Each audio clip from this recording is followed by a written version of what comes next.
There are a number of topics which are important to note in the book of Daniel. First of all, there is a connection to a kind of wisdom literature. This wisdom literature has been called mantic wisdom, and this has to do with dream interpretation, or the interpretation as in the writing on the wall in chapter 5 of Daniel. We see this kind of wisdom also in Genesis in regard to Joseph. There is also the dilemma of assimilation or separation. Assimilation to Babylonian government is noted in the fact that Daniel and his friends all have second names. They have their Hebrew names and they have their Babylonian names. This assimilation is noted in the use of language, such as Aramaic, and in service to the government. Separation is indicated in the keeping of a vegetarian diet, the exclusive worship of Yahweh, and prayer. A third thing to note is the use of symbolism, of ambiguity in what is actually meant. Here are some passages which reflect those various parts. In chapter 5, Belshazzar has been at a feast and he sees a hand come out of nowhere and write on the wall something very cryptic. And Daniel is brought in to interpret this cryptic writing. And Daniel says, "But you, his son Belshazzar, have not humbled your heart, although you knew all this, and you have lifted yourself up against the Lord of heaven. They have brought the vessels of his heart before you, house before you, and you and your lords, your wives and your concubines, have drunk wine from them. And you have praised the gods of silver and gold, bronze and iron, wood and stone, which do not see or hear or know. And the God who holds your breath in his hand and owns all your ways, you have not glorified." Then the fingers of the hand were sent from him, and this writing was written. And this is the inscription that was written, Mene, Mene, Tekel, Upharsin. This is the interpretation of each word. Mene, God has numbered your kingdom and finished it. Tekel, you have been weighed in the balances and found wanting. Peres, your kingdom has been divided and given to the Medes and Persians. Then Belshazzar gave the command, and they clothed Daniel with purple and put a chain of gold around his neck, and made a proclamation concerning him that he should be third ruler in the kingdom. The dilemma of assimilation or separation can be seen in the fact that these young men, these children of Israel, as well as some of the king's descendants and some of the nobles, are brought to the king's palace. And the idea is that these people would be taught the language and literature of the Chaldeans.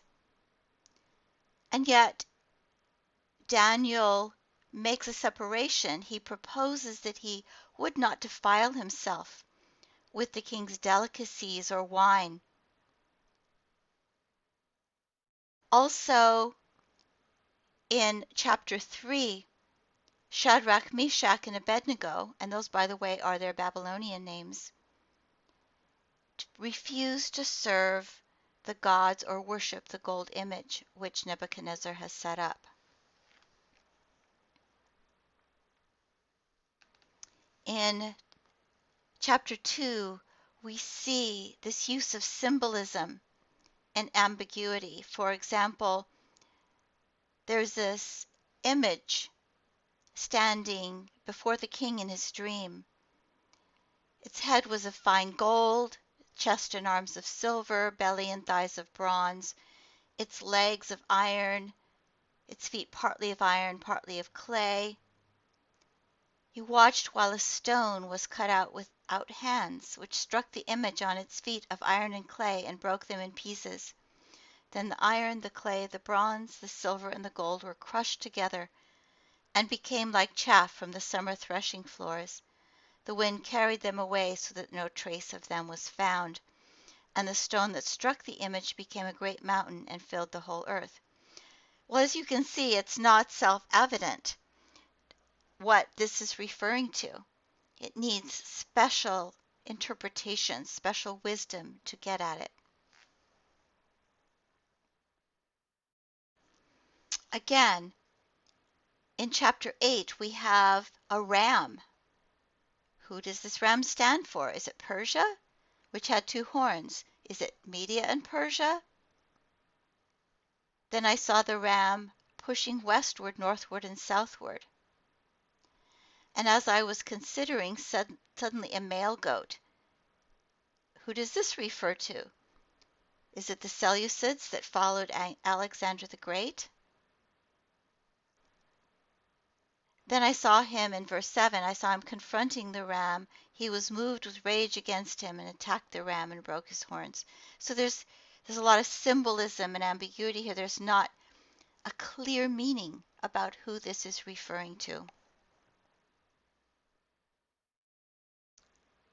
The text continues with the male goat growing very great. His horn is broken, but in place of it, 4 horns come up toward the 4 winds of heaven, and out of one of them came a little horn. Does this represent Antiochus IV? Again, it's a big question. Which grew exceedingly great towards the south, toward the east, and toward the glorious land. And it grew up to the host of heaven, and it cast down some of the host and some of the stars to the ground and trampled them.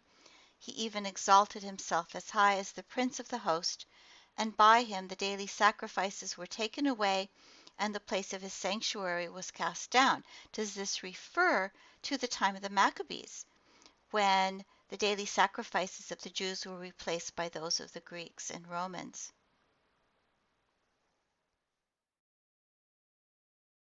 Further things to note in Daniel is that God is above all other gods and kings.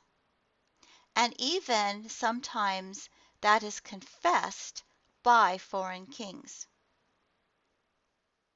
There are parallels to Joseph, the good and faithful Jew who is able to interpret dreams and who is raised to prominence. There is rescue of the faithful from death and raising them to prominence.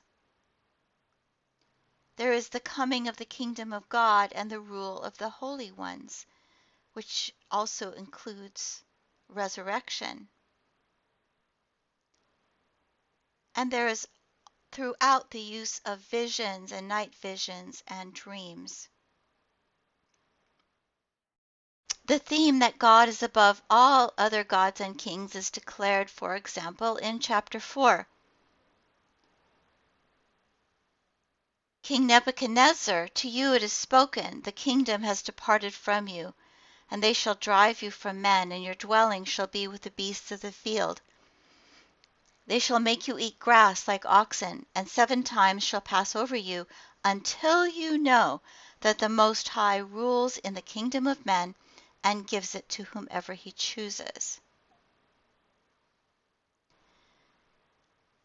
In chapter 5:11, we see reference to a man in your kingdom in whom is the Spirit of the Holy God.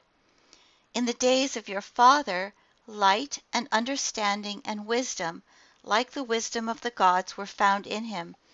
And King Nebuchadnezzar your father the king, made him chief of the magicians, astrologers, Chaldeans, and soothsayers. The rescue of faithful from death can be seen, for example, in the story of Daniel in the lion's den. Then Daniel said to the king, O king, live forever. My God sent his angel and shut the lion's mouth, so that they have not hurt me, because I was found innocent before him, and also, O king, I have done no wrong before you. The theme of the kingdom of God comes in chapter 7. Then the sovereignty, power, and greatness of all the kingdoms under heaven will be handed over to the holy people of the Most High. His kingdom will be an everlasting kingdom, and all rulers will worship and obey him. We see the theme of resurrection not at all common in the Old Testament. In verse 12, and chapter 12, and many of those who sleep in the dust of the earth shall awake, some to everlasting life, some to shame and everlasting contempt. Those who are wise shall shine like the brightness of the firmament, and those who turn many to righteousness like the stars forever and ever. The visions and dreams are throughout. I was standing on the bank of the great river. I looked up and saw a man clothed in linen, with a belt of gold from Uphaz around his waist. His body was like beryl, his face like lightning, his eyes like flaming torches, his arms and legs like the gleam of burnished bronze, and the sound of his words like the roar of a multitude. I, Daniel, alone saw the vision. The people who were with me did not see the vision, though a great trembling fell upon them, and they fled and hid themselves.